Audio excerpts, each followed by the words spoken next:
Meanwhile, U.S. Vice President J.D. Vance warns that the U.S. could impose sanctions and even consider military action if Russian President Vladimir Putin does not agree to a peace deal with Ukraine that ensures Kyiv's long-term sovereignty. Vance emphasized that the U.S. will use both economic and military leverage to secure Ukraine's independence. Following discussions between U.S. President Donald Trump and both Putin and Ukrainian President Zelensky, concerns arose in Ukraine about potential compromises. Trump suggested Ukraine will be part of a peace talks, but Kyiv expressed caution, calling it premature. Vance added that while a deal may surprise many, President Trump will keep all options open during negotiations, signaling flexibility depending on how talks progress. For more on this development, international affairs analyst Dr. Marek Laskiewicz joins us for some analysis. Marek, glad to have you join us on the world. Trump seems to have given Putin two things he wants. One, he's talking about Ukraine not being in NATO, and two, just like you had me talk about J.D. Vance's comment on U.S. boots on the ground. How does this resonate with you? Well, there's several points to make here. The first one is that Donald Trump has this vision of finishing this war, and it is him who is driving this vision, and that's why he phoned Putin. Zelensky, he feels, can be brought to heel in order to accept such a peace treaty, and this is what, of course, Zelensky is protesting about. What is interesting about it is that Donald Trump is simultaneously threatening Putin by saying we'll put up more sanctions. So that is the situation. However, it contains two huge holes. The first hole is that sanctions, as in fact I stated on the first day of the war, back in February, 22nd of February, 3 years ago, are absolutely of no great leverage with Russia. Sanctions only work with small countries, and Russia simply is too big, moreover has too many allies, whatever the West may say about Russia being a pariah, for sanctions to work properly. And therefore, this threat, whilst it has soured the atmosphere, no doubt, has actually a very limited effect. And secondly, he's made it quite clear he doesn't want any American troops to take part in anything, not only the war, but any peacekeeping.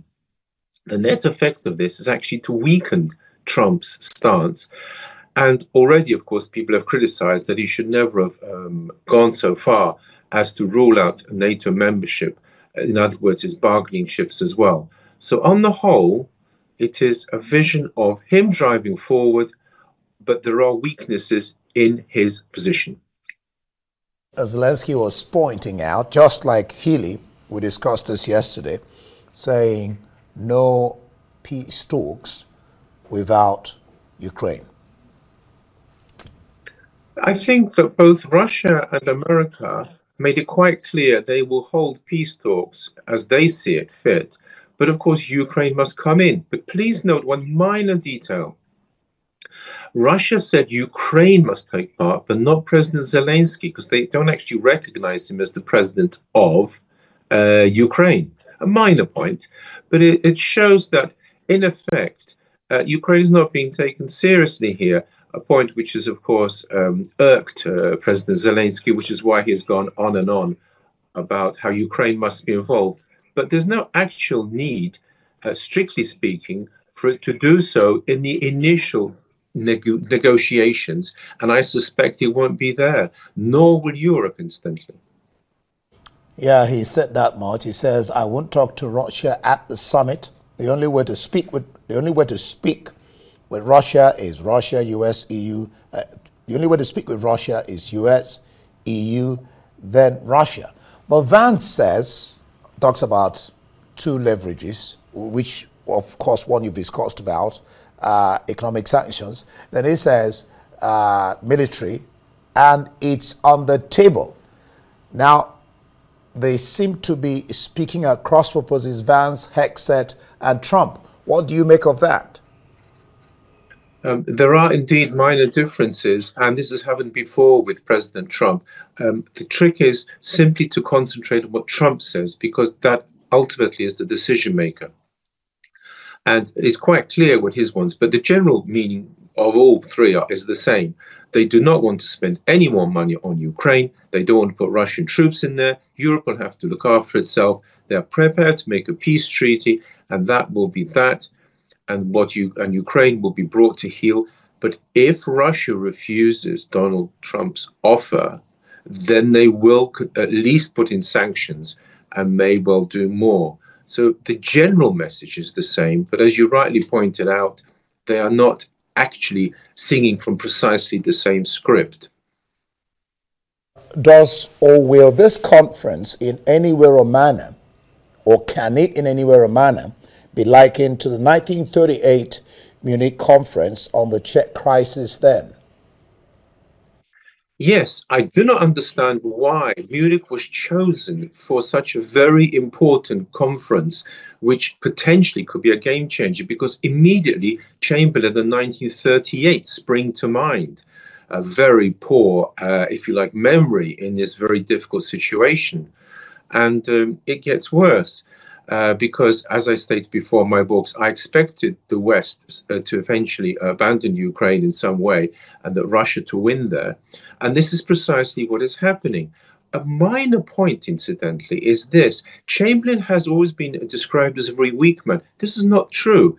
He was actually a very strong man who was quite determined to get his vision of peace across at all costs, which is, of course, reminiscent of what President Donald Trump is doing. Please note, Donald Trump is not stating here, we want to go to war. He's not saying that at all. It's quite the opposite. He says, we're looking for a peace to stop the war as soon as possible, which in fact echoes Chamberlain's approach to the situation.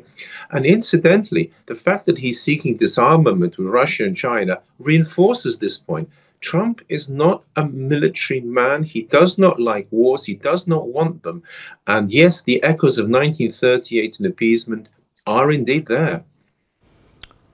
What does all this, or how does all these impact the world order? I'm afraid very severely. For the first time, we have now a quite clearly different America, and the West is no longer a unity. There's nothing that should be surprising in this. President Donald Trump has said America first, and he means America first, not NATO first, America. From now on, under President Donald Trump, America is no longer committed to leading anything. He is committed to making America strong, important, a big nation, but by no means a leader. He's not even looking to lead anything. And this is very different to what America was under Biden and the previous presidents for many years. And this explains, incidentally, why it's cut out all the soft power, the US aid and so on. He is interested in America, in rescuing, incidentally, America's finances, because the tariffs, and this is a point that hasn't been made, I think, sufficiently, or if at all, in the media, are there to rebalance USA's trade deficit, and his cutting costs everywhere, including in the military, which we're discussing now, is to try and keep America somehow afloat financially. Because time and time again, Congress has had to take a vote to raise the national debt ceiling, and Donald Trump, quite clearly, as a businessman, thinks this has all gone too far. So therefore, there is a huge difference now. We must not look to America to step in everywhere. That he has said quite clearly, and his, of course, his other members of his cabinet. We cannot expect America to necessarily take a lead. What we can expect is that America will look after its own interests, number one. All right. Zelensky is warning that Russia is amassing troops at NATO borders and could strike Poland or Lithuania, and is urging EU nations to deploy about 200,000 troops to help maintain peace in Ukraine.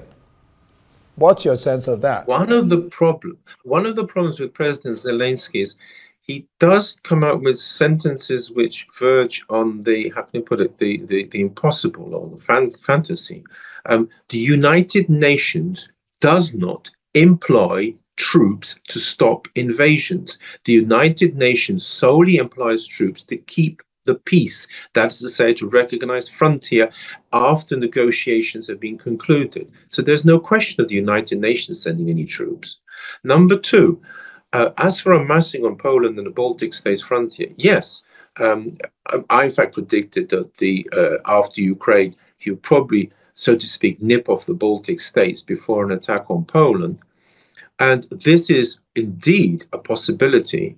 And in its place, it shows that the whole notion of what the West, including President Zelensky, is looking for, guarantees that Russia will not go to war again or elsewhere, are simply pie in the sky, pious hopes. Russia is planning to do more. However, whether it will do so right now is another matter, and I honestly doubt it. I believe they're going to wait to see what Donald Trump will put on the table, because so far it is not clear precisely what he has in mind. Well, I was actually talking about NATO there, not United Nations. But before I let you go, what should the EU, who were taken by surprise, be doing now, or what can they do? The EU is very important that it keeps the NATO side together, that it interacts with other countries such as Great Britain as closely as possible to preserve as much of a united front as possible. As for stationing troops on NATO's frontier, the problem is in the Russian mentality that is close to them being threatened by the West, and which in fact will actually go wrongly because Russia will seek to retaliate in some way, and therefore we might provoke the very war we want to avoid. In this case, what the EU has to do is take the long-term view that it's important to keep the Americans on board as far as possible, that it must show resolution and work with other countries, including outside of Europe, as much as possible, because Donald Trump is not doing this and has no interest in this. And finally, it must make sure that it can cover its defense spending and increase it, there was some talk of this now, because this is another aspect which is very important. All right, thank you so much, Dr. Marek Laskowitz. We'll leave it there. Thank you for your always wonderful analysis.